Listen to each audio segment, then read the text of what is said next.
Rubrique santé, nous avons sur ce plateau professeur Damteou Sadjoli. Bonjour professeur. Bonjour madame. Avec vous, il sera question de parler de la grossesse extra-utérine. Mais c'est quoi la grossesse extra-utérine? Parce que ce mot revient à chaque fois quand on vient dans les hôpitaux, les hommes en blouse ne cessent d'expliquer aux femmes c'est la grossesse extra, alors que beaucoup ne comprennent pas qu'est-ce qui cause cela également. Bien, merci. Pour parler de la grossesse extra, il faut parler d'abord la grossesse normale. Oui. La grossesse normale, c'est celle qui s'implante au niveau de la cavité utérine. Le processus est simple. Toutes les grossesses commence au niveau du tiers externe de la trompe.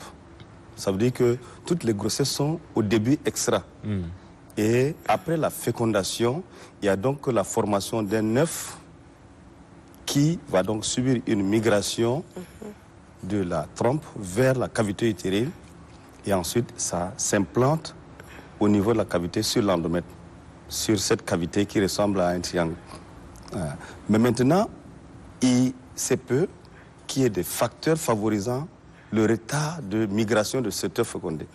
Donc du tiers externe, au lieu que la migration ait lieu dans le sens normal, ça peut évoluer vers les pavillons.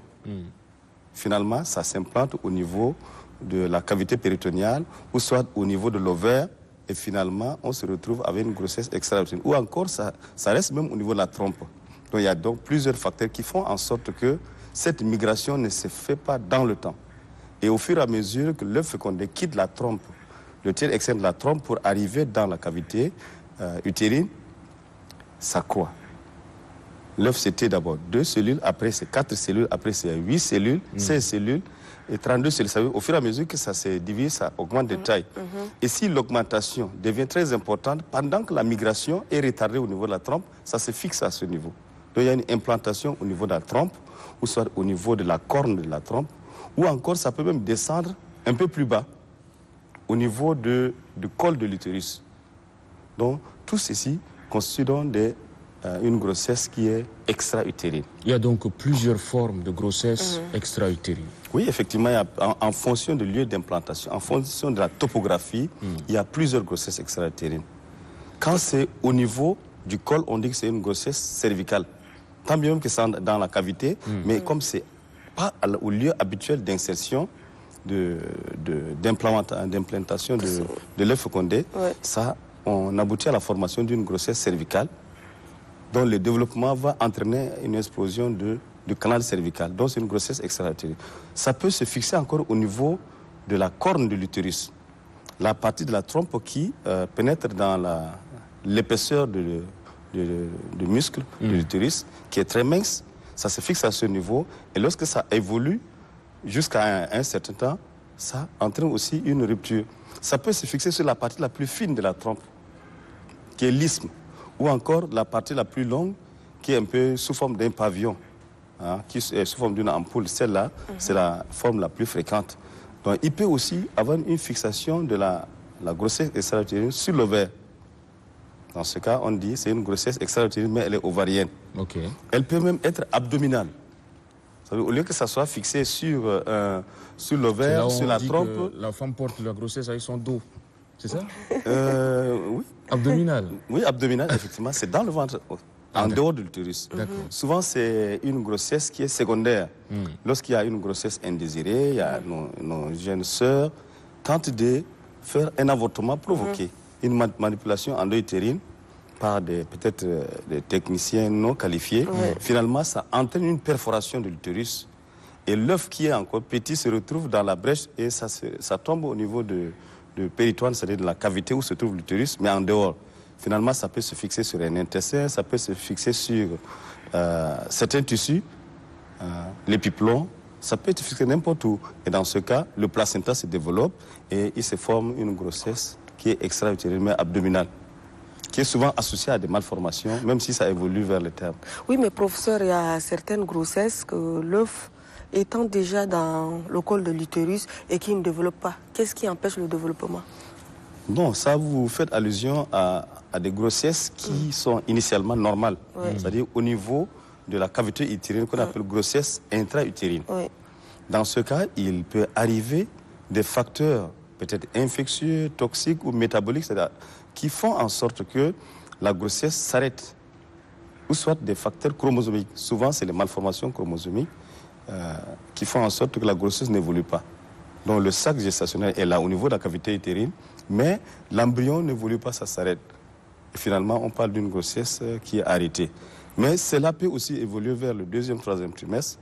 Dans ce cas, il y a déjà un fœtus qui est bien formé avec toutes les différentes parties, mais à cause de certaines complications, telles que dans notre cadre ici, c'est souvent le paludisme qui est maltraité, et ça fait en sorte que le fœtus qui est en développement s'arrête.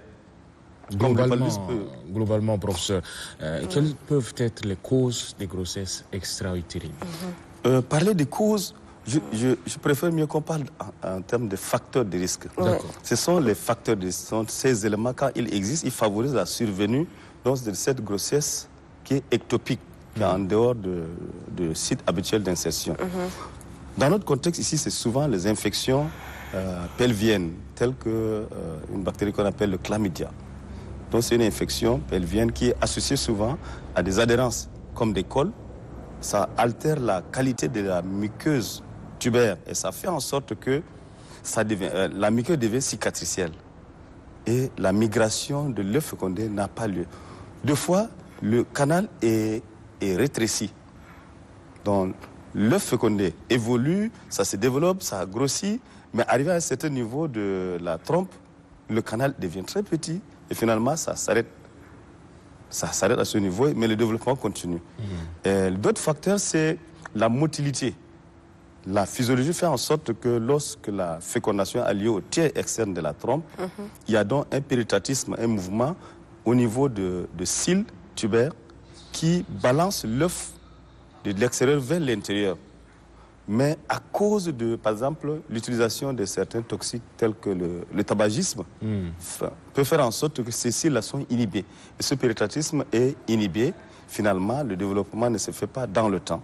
Et on aboutit à une grossesse extra-utérine. Il y a des chirurgies tubaires. Lorsqu'il y a une obstruction tubaire, souvent c'est le cas le plus fréquent avec le chlamydia, donc il y a une obstruction de trompe et ça favorise la survenue de la grossesse extra-utérine parce qu'à ce niveau, il y a déjà une anomalie au niveau de canal de trompe qui peut être rétréci ou bien il y a de la présence des adhérences à ce niveau. D'accord. Les autres facteurs, il y en a beaucoup. Il y a toutes les chirurgies pelviennes. Mais est-ce qu'on ne peut pas prévenir tous ces risques déjà qu'à 2 semaines, la femme sait que voilà, bon, elle n'a pas eu ses règles, mais pour éviter d'éventuels cas? Bon, mais c'est justement, dans notre contexte, c'est souvent la grossesse extra-utérine arrive au stade de rupture. Lorsque la grossesse extra-utérine se rompt, si c'est au niveau de l'isthme, il y a une hémorragie cataclysmique qui fait que la patiente perd beaucoup de sang dans le ventre. Et elle arrive à ce niveau déjà où le pronostic vital est menacé. Mais dans la norme, dès qu'il y a un retard confirmé, il faut faire une échographie pour situer le niveau de la grossesse. À quel moment on peut détecter qu'une grossesse est extra-utérine? Jusqu'à combien de temps de grossesse? Non, le plus tôt possible.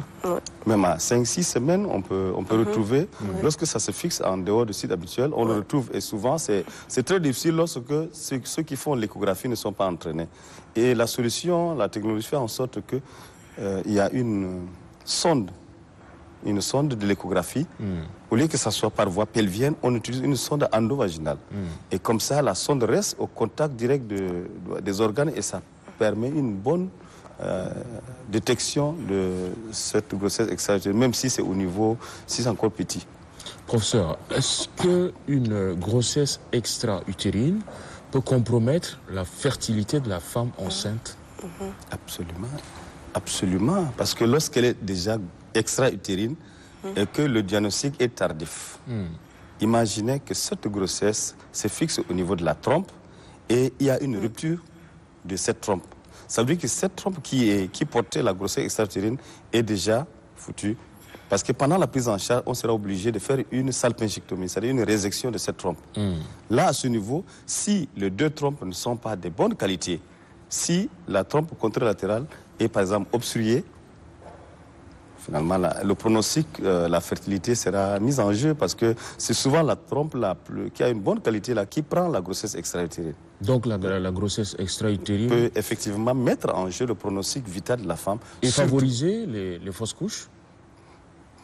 Non, on n'est plus à ce stade. Les fausses couches, c'est souvent dans le cadre de grossesse intra-utérine. Okay. Mais il peut avoir une fausse couche qu'on appelle un avortement tubaire avec les grossesses extra-utérines aussi. Donc au lieu que la grossesse se fixe au niveau de la trompe, finalement, la migration continue et ça sort par le pavillon. Donc on parle en termes d'avortement tubaire et c'est associé aussi à un saignement.